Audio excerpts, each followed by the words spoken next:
Our next step is to save for a fence around the pool.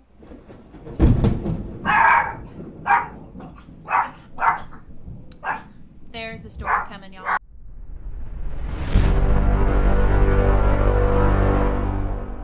What is up, you guys? Welcome back to my channel. If you're new here, I'm Jessica and I talk all about frugal living, fitness motivation, and minimalism. For this step, this is following your debt payoff. So it could be months or years to get to this step, baby step number 3. So the big thing I see is that people lose momentum and motivation to keep going for this baby step number 3 once they get to this point. So keep whatever kept you motivated in baby step number 2, keep going.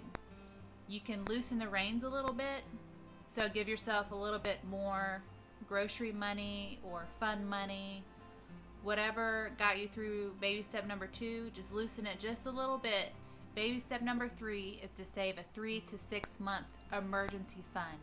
So this is adding on to your emergency fund that you have already, like your $1,000. This is in addition to that. Like in case you lose your job, your spouse loses a job, we go through like a global pandemic and someone gets laid off, this is for that. Your house insurance, your car insurance, your phone, anything to keep you employed and alive and your 4 walls. So nothing extra than that. So to stay motivated, for me, I used visual aids. So I went to debtfreecharts.com and I got these visual aids to help keep me motivated. And almost all of them are free. But you don't have to do that. You can, if you want to stay visually motivated, which I suggest, or you can get like a dry erase board and draw like one of those thermometer things in it and color it in as you go. You can do that. Whatever keeps you motivated. Those, you can get those paper chain things and write on them and like tear them off or something as you go. I've seen people use different ways to stay motivated, especially in this step. So for this 3 to 6 month emergency fund, you should keep this money liquid and easily accessible, but don't be tempted to use it if you don't need it, of course. So don't invest this money. This is insurance, like with baby step number 1, your $1,000. So this should just sit in like a savings account ready to go if you need it. So don't invest this money or make it or put it somewhere where it's difficult to get to. This money is not for investment purposes. This is just insurance. So for your 3 to 6 month emergency fund, what do you guys, would you consider a phone to be part of that, like your phone bill? Or would you just cancel it? So strategy for your 3 to 6 month emergency fund is that you should stay motivated and focused. So whether it's a chart, a graph, whatever you need to stay motivated, you know, loosen the reins on your grocery budget just a little bit, just to like, you know, loosen the grip a little bit. Whatever you need, stay motivated.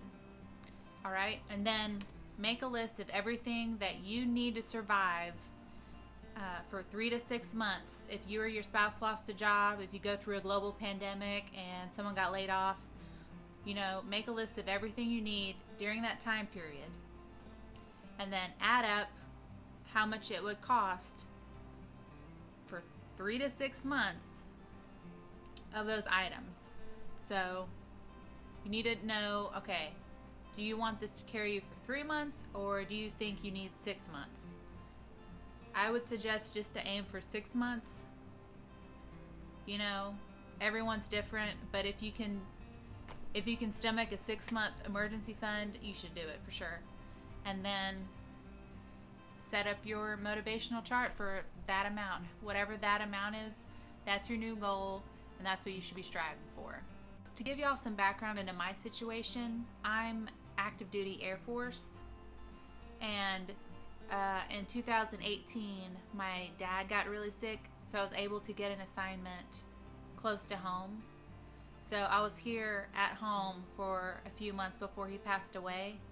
So I'm in a situation where I live on my family's property, which is basically a duplex, and I don't have to pay rent for the short period of time before I get another assignment at another location. So I'm really taking advantage of an opportunity not to pay rent or mortgage or utilities. However, this family property is going to be in our family for several more generations. It's about 100 years old. So while I'm here, I'm making long-term investments to the property. Like, we spent over $18,000 on a new metal roof. And I can talk about that more in another video. But we cash flowed a metal roof actually on the property for nearly $20,000 cash. And our next step is to save for a fence around the pool.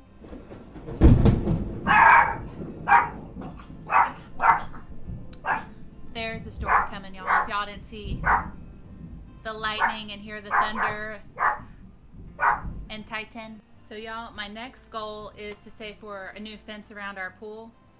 And the purpose of that is to get a house insurance price that is not insane. So I'll take y'all through that journey. It's going to be about $8,000 cash that we're going to cash flow for this fence. It's a fence around a pool and some yard. So like if kids or dogs come over, they can like play in a fenced-in area too.